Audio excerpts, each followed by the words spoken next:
पुण्यातील सावित्रीबाई फुले विद्यापीठ चौकात नव्याने उभारण्यात आलेल्या डबल डेकर पुलाचं नुकतंच राज्याचे मुख्यमंत्री देवेंद्र फडणवीस यांच्या हस्ते लोकार्पण झालं।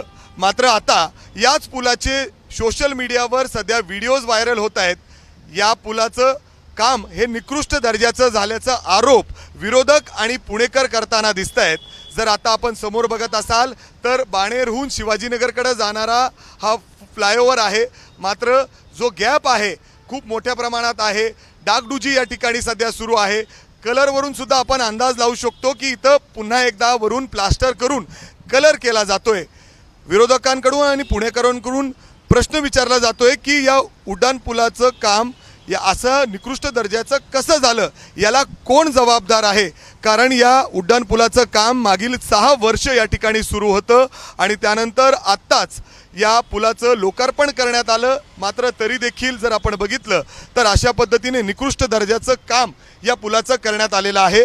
तर दुसऱ्या बाजूला या पुलाचं काम अजूनही पूर्ण झालेलं नाही, तरी देखील या पुलाचं उद्घाटन करायचं आणि लोकार्पण करायचं घाई का केली गेली, असा देखील प्रश्न सध्या पुणेकर विचारतायत, विरोधक विचारतायत।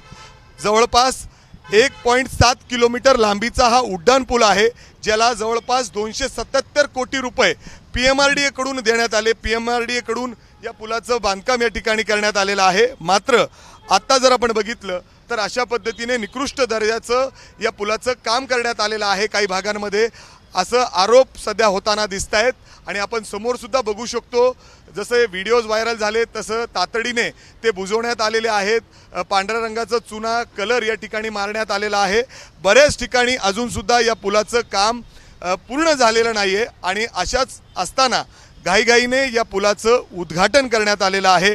277 कोटी रुपये खर्च करून हा पूल बांधण्यात आलं, ज्या पुलाचं काम गेले 6 वर्ष सुरू होतं आणि ते देखील अशा पद्धतीने निकृष्ट दर्जाचं काम असल्याचं सध्या आरोप होत आहेत।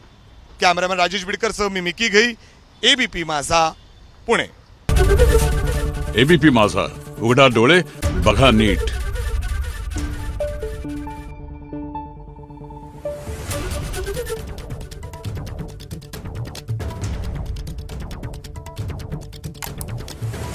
Thank you.